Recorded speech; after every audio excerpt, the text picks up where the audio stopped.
होना चाहिए पहला। दूसरा नंबर की जॉब प्लानिंग हो गया तो हम परमिट ले लेंगे। परमिट हर एक काम के लिए लाजिम है, क्योंकि इंडिया में काम कर रहे हैं चाहे दुनिया में कहीं भी काम कर रहे हैं, बिना परमिट का नो परमिट नो वर्क। तो हम परमिट भी ले लिए और परमिट लेकर के जो है ना हमने काम अभी स्टार्ट किया हुआ है, मतलब हमें परमिट मिल गया।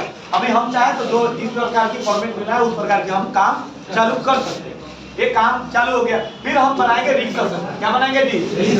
रिस्क असेसमेंट बनाएंगे। रिस्क असेसमेंट हम जब एक्सकवेशन करने जा रहे हैं उस एक्सकवेशन में क्या काम है, क्या में खतरा क्या है और खतरा से हमने रिस्क असेसमेंट बना लिया। रिस्क असेसमेंट बनाने के बाद हम साइट विजिट कर लेंगे। भैया हमें साइट जहाँ पे भी हमें काम करना है वहाँ पे जाकर हम साइट विजिट कर लेंगे। साइट विजिट में बहुत सारी चीजें प्रॉब्लम आती है, हो सकता है स्नेक बाइट हो सकता है वहाँ पे जंगल हो सकता है हाउसकीपिंग का प्रॉब्लम है, हो सकता है वहाँ पे जो है ना अदर भी मटेरियल है। तो उसको जाके साइट पे विजिट करोगे तब तो पता चलेगा कि हमें खुदाई कहाँ पे करनी है। तो एक्सकवेशन में हमने साइट विजिट कर लिया। अभी साइट विजिट करने के बाद हम टोटली पहुंच जाएंगे सॉइल टेस्टिंग। क्या हमारा मिट्टी किस प्रकार का है, हमारा मिट्टी किस प्रकार का। हम जब एक्सकवेशन करने जाएंगे तो वहाँ पे मिट्टी रेतीला है, बालू वाली है, चिकनी है या जो है ना पथरीला है, कौन प्रकार की मिट्टी है वो मिट्टी को हम चेकिंग कर लेंगे। अभी मिट्टी तो हमारा चेकिंग हो गया, हम एक्सकवेशन करना चालू करेंगे? नहीं करेंगे, अभी भी नहीं। अभी हम यूटिलिटी फैसिलिटी को बोलेंगे। ठीक है, माटी तो हमने चेक कर लिया, अब यूटिलिटी फैसिलिटी। अंदर कोई पाइपलाइन तो नहीं है, अंदर तो कोई गैस तो नहीं है, अंदर कोई इलेक्ट्रिकल केबल तो नहीं है, अंदर कोई जो है ना अदर मटेरियल तो नहीं है जो कि एक्सकवेशन के जब करते समय हमें पाया तो नहीं जा सकता है। तो यूटिलिटी फैसिलिटी को हमने देख लिया। हमने यूटिलिटी मैप, उसका मशीन आता है या उसका एनओसी आता है, मैप आता है, ड्राइंग आता है, ड्राइंग से हमें पता चल जाएगा अंडर का। हाँ, ब्लूप्रिंट जिसको बोलते हैं, ब्लूप्रिंट से पता चल जाएगा। उसके बाद जो है ना हमें मैन पावर का सिलेक्शन करना है। भैया हमें एक्सकवेशन करनी है, हमें एक्सकवेशन वाला ही मैन पावर चाहिए। या वो मैन पावर जो भी होगा वो ट्रेन होना चाहिए, कॉम्पिटेंट होना चाहिए। कॉम्पिटेंट लैंग्वेज में कॉम्पिटेंट का डेफिनेशन हुआ, वो ट्रेनिंग लिया हुआ होना चाहिए, उसको एक्सपीरियंस होना चाहिए, उसको नॉलेज होना चाहिए और वो एक्सकवेशन के लिए क्वालिफाइड या सर्टिफाइड होना चाहिए। तो ये हमने देख लिया। फिर हमने देखेंगे, ध्यान से हम देखेंगे कि जहाँ पे एक्सकवेशन करना है वहाँ पे जाने आने का प्रॉपर रास्ता है कि नहीं है, वहाँ पे हमें मिट्टी खोदेंगे तो जाएगा कहाँ, ये सारी चीजें ध्यान रखेंगे। उसके नियर बाई कोई बिल्डिंग तो नहीं है जो एक्सकवेशन में जो है ना जाकर के जब एक्सकवेशन करेंगे तो जाकर के कोलैप्स तो नहीं हो जाएगा, ऐसा तो नहीं है कोई स्ट्रक्चर पड़ जा रहा है, ऐसा तो नहीं है कोई जो हाउस पड़ जा रहा है, कोई बिल्डिंग पड़ जा रहा है, उसके जो है ना हम ध्यान देंगे। हमने बिल्डिंग का ध्यान देते। अब हम चालू करेंगे हाउस के जो भी हमारा मटेरियल है, जो कूड़ा कचरा है, जो भी हम वहाँ पे जहाँ पे एक्सकवेशन करना है वहाँ से उठा करके उसको दूर रखेंगे, क्योंकि हमें चाहिए साफ और क्लीन।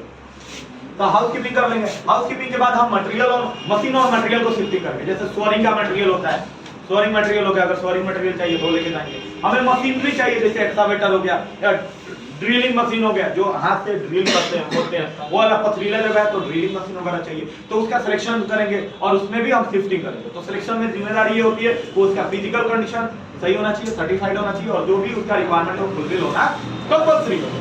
ये हो गया। उसके बाद एरिया हम बैरिकेड कर लेंगे। सर एरिया बैरिकेड करने का बहुत सारा एरिया बैरिकेशन के साथ साथ वहाँ पे साइन बोर्ड लगाया, एक्सकवेशन चल रहा है, एक्सकवेशन चल रहा है, उसके साइन बोर्ड हमने लगा लिया। साइन बोर्ड लगाने के बाद हम ये भी देख लेंगे कि हमारा साइन बोर्ड प्रॉपर है कि नहीं। अभी साइन बोर्ड लगा लिया। अभी हमें पता होना चाहिए कि जहाँ पे हम एक्सकवेशन कर रहे हैं वो नॉर्मल प्लांट है या रनिंग प्लांट है। अगर रनिंग प्लांट है सर तो वहाँ पे गैस टेस्टिंग भी लाजिम है। अभी गैस टेस्टिंग नहीं करेंगे, हो सकता है वहाँ पे फ्लेमेबल या टॉक्सिक गैस पाया जा रहा हो, तो गैस टेस्टिंग हमने कर लिया। फिर जो भी हमारे पास मैन पावर है उनको बैठा के हम टूल बॉक्स देंगे, भैया आज हमें एक्सकवेशन का काम है और इस एक्सकवेशन में हमें इस प्रकार की प्रॉब्लम आ सकती है और इससे बचना ऐसे। ठीक है, हमने टूल बॉक्स कर लिया। उसके बाद हमने जो है ना एक्सकवेशन स्टार्ट कर दिया। अब खुदाई हमारा चालू हो गया, या मैनुअल हो या मशीनरी से हो, यानी एक्सकवेटर से या फावला से हम एक्सकवेशन करना चालू कर देंगे। अभी हम एक्सकवेशन हो रहा है तो उस एक्सकवेशन जब हमने मिट्टी सॉइल टेस्टिंग किया था तो हमें पता हो गया था कि ये सॉइल टेस्टिंग में यहाँ पे सोरिंग होगा, स्लोपिंग होगा या बेंचिंग होगा। तो उस हिसाब से हम सोरिंग, स्लोपिंग और बेंचिंग हम करते चले। अब क्या है, हमें एक्सकवेशन का जो भी मटेरियल निकल रहा है, एक्सकवेटेड मटेरियल निकल रहा है, उसको दूर फेंकेंगे, क्योंकि नजदीक रहेगा तो गिर जाएगा उसे, तो दूर फेंक देंगे। दूर फेंकने के बाद जो है ना उसके बाद हम लाइटिंग का, नाइट शिफ्ट में लाइटिंग का अरेंजमेंट करेंगे। कितना दूर फेंक सकते हैं? उसका गहराई से 3 मीटर का 3 गुना ज्यादा। अब क्या है कि इल्यूमिनेशन फैसिलिटी है, इल्यूमिनेशन का, लाइटिंग का, नाइट में अगर आप रोड वगैरह पे एक्सकैवेशन किए हुए तो नाइट में लाइटिंग का भी फैसिलिटी होना कंपल्सरी है।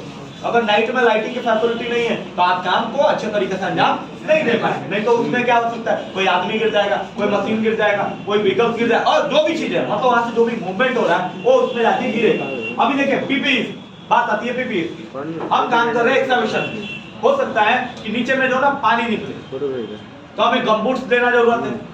अभी हम एक्सकैवेटर हम चला रहे हैं, क्या चीज, ड्रिलिंग चला रहे हैं, तो लेदर हैंड ग्लव्स चाहिए, कंपन होता है उसमें, तो प्रॉपर पीपीई होना लाजिम है। तो ये प्रॉपर पीपीई दे रही है। अभी व्हीकल्स मूवमेंट, अभी नियर बाई कोई भी व्हीकल्स मूवमेंट नहीं होना चाहिए।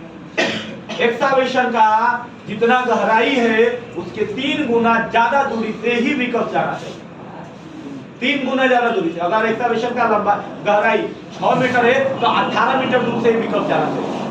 ऐसा नहीं ककड़िया चले जाए, रूट नहीं होगा सब जाने का। हाँ नहीं, उसका एक्सेस अलग अल्टरनेट रूट बनाइए, अल्टरनेट बनाइए। आप देखें हाईवे पे जाता है लोग, तो हाईवे पे जहाँ पे पुल वगैरह डालता है वहाँ पे क्या करता है, अल्टरनेट बना देता है, अल्टरनेट बना देता है, वो बना दीजिए। टेम्परेचर भी बहुत मायने रखता है सर, हो सकता है अंदर का टेम्परेचर बढ़ जाए और टेम्परेचर ज्यादा है तो उसके हिसाब से आप कंट्रोल में कर लीजिए। और फाइनली आती है बात वेदर कंडीशन में। हाँ वेदर कंडीशन की बात आती है। वेदर कंडीशन में क्या क्या होता है, अगर गर्मी है, बरसात है, सर्दी है, तो उसका भी उसके हिसाब से कंट्रोल में हमें लेना है। और फाइनली एक बात रही वेंटिलेशन का, अगर वो एक्सकैवेशन कन्फाइंड स्पेस में तब्दील हो जाए तो आपको वेंटिलेशन अरेंजमेंट करना है, या तो आर्टिफिशियल वेंटिलेशन हो या वो प्रॉपर वेंटिलेशन, मतलब मैकेनिकल वेंटिलेशन या आर्टिफिशियल वेंटिलेशन, वो वेंटिलेशन का अरेंजमेंट आप प्रॉपर तरीके से करें। तो ये हो गया हमारा एक्सकैवेशन करते समय करने के लिए ये सारी कंट्रोल मेथड। तो इतना सारी चीजें हम दिमाग में डालेंगे और दिमाग में डालने के बाद हम जाकर के एक्सकैवेशन करेंगे। इसमें टोटल 21 से 22 पॉइंट हो रहा है। ये 22 पॉइंट आप लिखिए, दिमाग में डालिए, समझिए और उसको जो है ना खत्म कीजिए, मतलब दिमाग में एकदम डाल के रखिए कि 22 पॉइंट क्या क्या होता है।